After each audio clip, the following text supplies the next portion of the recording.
man with no home, no possessions, and nothing to lose just walked into the wrong town at exactly the right time.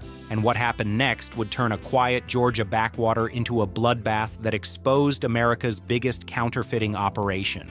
This is the entire story of Jack Reacher, the 6'5", 250-pound former military investigator who became television's most unstoppable force of nature. From his mysterious origins to his most brutal takedowns, here's everything you need to know about the man who carries nothing but a toothbrush and leaves behind a trail of broken criminals, the man behind the legend. Jack Reacher wasn't born in some picturesque American suburb. He entered the world on a military base in Berlin, Germany in 1960, the son of Marine Captain Stan Reacher. His childhood was anything but normal. While most kids grew up playing in the same neighborhood, young Jack moved from military base to military base across the globe, never staying in one place long enough to call it home. From West Berlin to the Philippines, from Okinawa to Korea, young Reacher absorbed cultures, languages, and survival skills that would later make him nearly impossible to track or predict. This constant movement would shape everything about the man he'd become, a drifter who found comfort in motion and discomfort in staying still. Growing up alongside his older brother Joe, Jack learned early that family bonds could stretch across continents and still hold strong. Their mother, Josephine, a French woman with an unwavering moral compass, planted the seeds of justice deep in both brothers' hearts. She taught them that right and wrong weren't negotiable concepts, they were absolutes worth fighting for. But here's where it gets interesting. Despite being the son of a Marine, Jack didn't follow his father into the Corps. Instead, he chose his own path, enrolling at the prestigious United States Military Academy at West Point.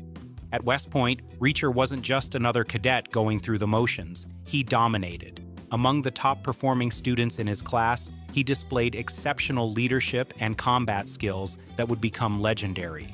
His instructors noted something unusual about the massive cadet from nowhere. He had an almost supernatural ability to read people, to detect lies, and to see patterns others missed. After graduation, he was commissioned into the Army's military police, and this is where the real Reacher began to emerge. Rise of the 110th Special Investigations Unit. Most military police deal with drunk soldiers and petty crimes. Jack Reacher dealt with the cases nobody else wanted to touch. His superiors recognized something special in this towering investigator with an instinct for uncovering truth, no matter how deeply it was buried. He rose through the ranks with unprecedented speed, becoming the youngest peacetime major in Army history. But Reacher's greatest achievement wasn't his rank. It was assembling the 110th Special Investigations Unit, an elite team of hand-picked investigators tasked with the Army's most difficult cases. He didn't choose conventional military police. Instead, Reacher recruited accountants, snipers, pencil pushers, anyone he believed possessed an unshakable moral core and the skills to handle the worst humanity had to offer. Among them was Frances Neagley, who would become his most trusted ally, a woman as resourceful and dependable as Reacher himself. There was Carla Dixon, a brilliant investigator with whom Reacher shared a mutual attraction he initially refused to act on. Calvin Franz, who idolized Reacher and saw him as a mentor worth emulating. David O'Donnell, the smooth-talking charmer. Manuel Orozco and Jorge Sanchez, loyal soldiers who would follow Reacher into hell itself. Together, the 110th became a family bound not by blood but by justice. Their finest moment came when they uncovered a massive drug transportation ring operating within the military itself. Soldiers were smuggling narcotics across state lines, and when the 110th reported their findings, they were ordered to bury it. The military brass couldn't afford the embarrassment of admitting such corruption existed under their watch, but Reacher and his team weren't the type to let evil slide for the sake of appearances. They defied orders.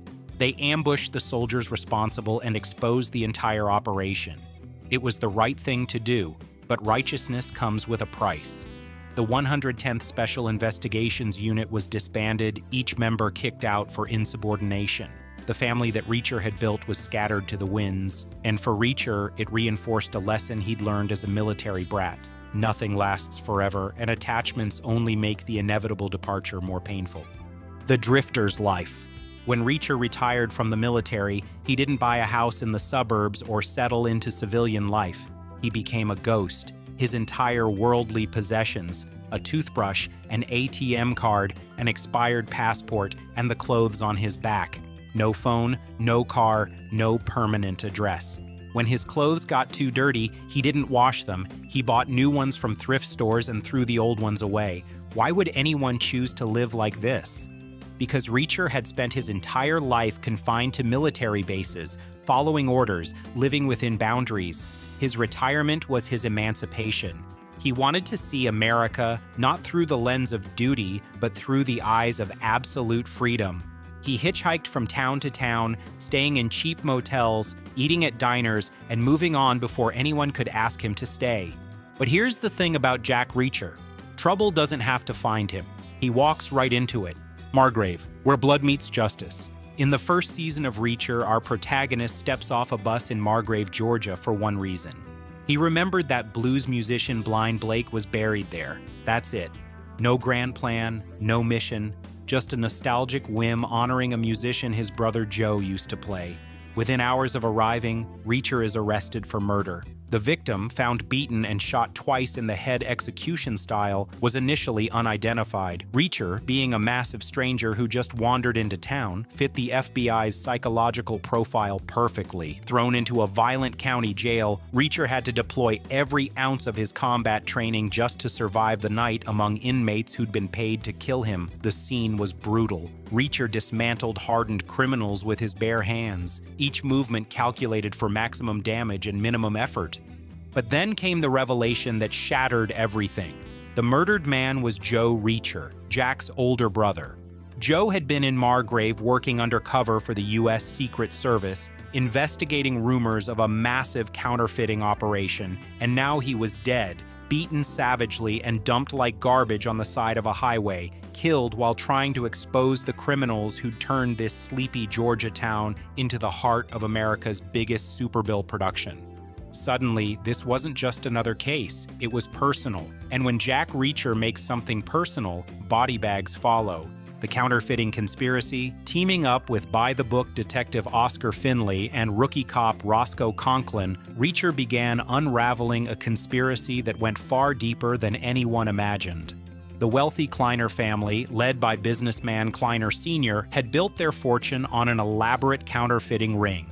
They were printing super realistic $100 bills from single $1 bills and shipping them to criminal enterprises across the globe, with partners in Venezuela laundering the cash. But the masterminds had backup plans for everything. They'd bribed the mayor, corrupted the police force, and coerced innocent people like economist Paul Hubble into participating by threatening their families. Truck drivers who skimmed money wound up dead. Cops who asked too many questions were murdered and their deaths staged as suicides. Even Hubble's own wife and children were held hostage to ensure his compliance. As Reacher, Finley, and Roscoe dug deeper, the body count rose.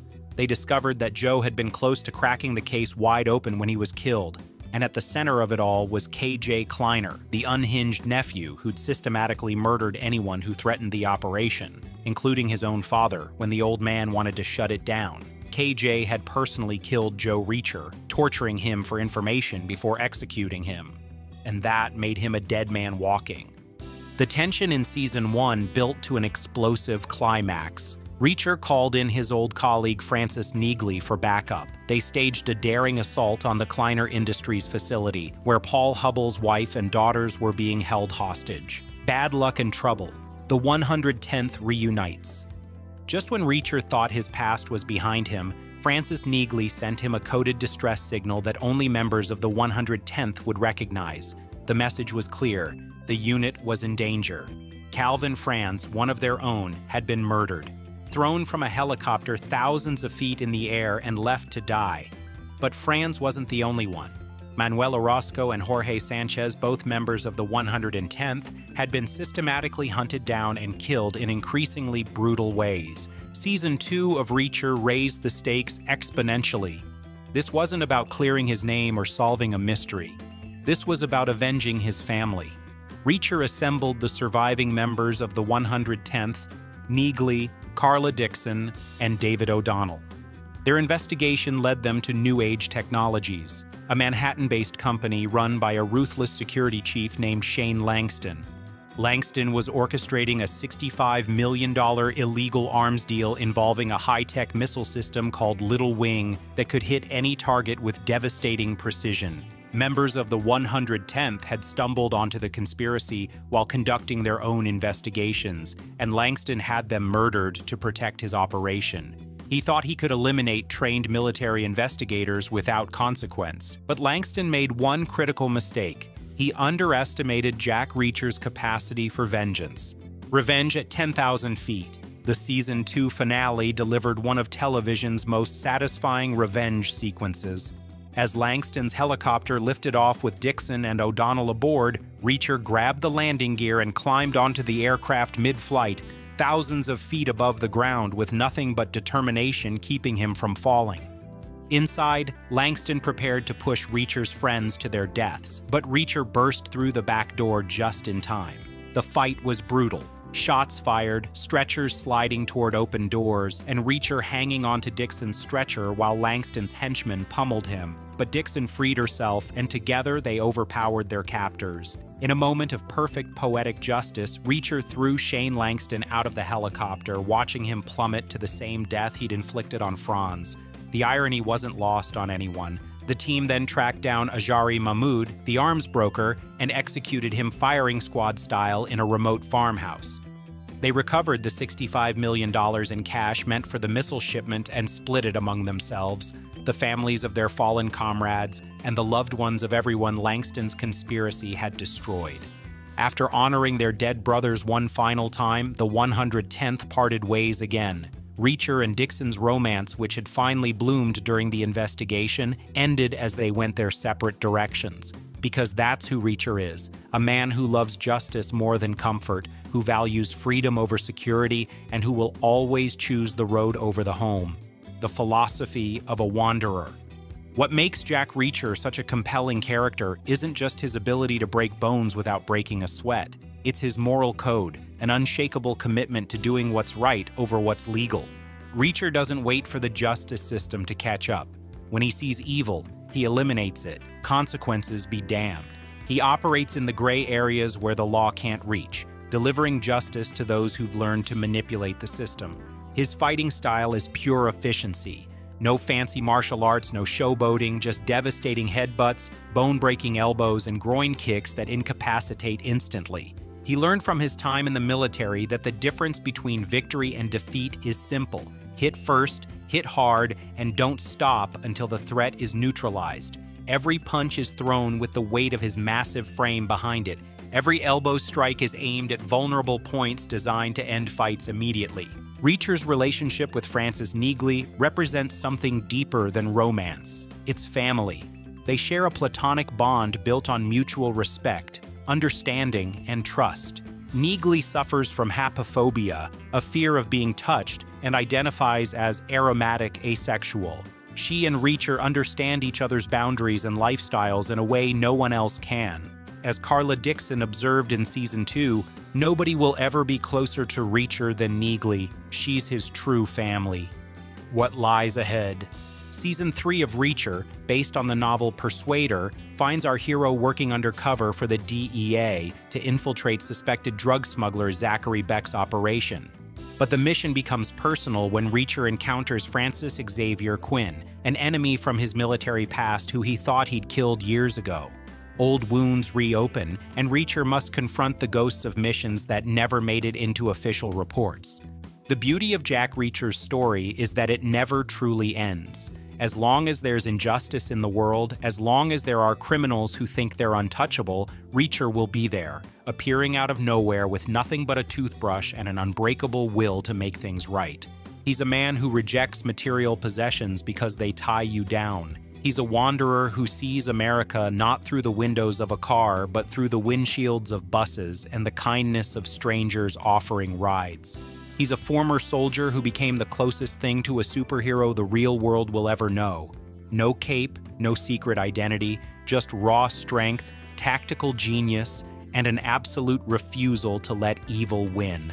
From uncovering his brother's murder in Margrave to avenging his military family against corrupt arms dealers, Jack Reacher's story is one of uncompromising justice in a compromised world. He's the answer to a question we all ask when we see wickedness go unpunished. Why doesn't someone do something? Because Jack Reacher is that someone. And as long as he's out there carrying nothing but his moral compass and devastating combat skills, the bad guys will never sleep easy. That's the entire story of Reacher, a man who owns nothing, fears nothing, and stops at nothing to do what's right. And honestly, that's exactly the hero we need.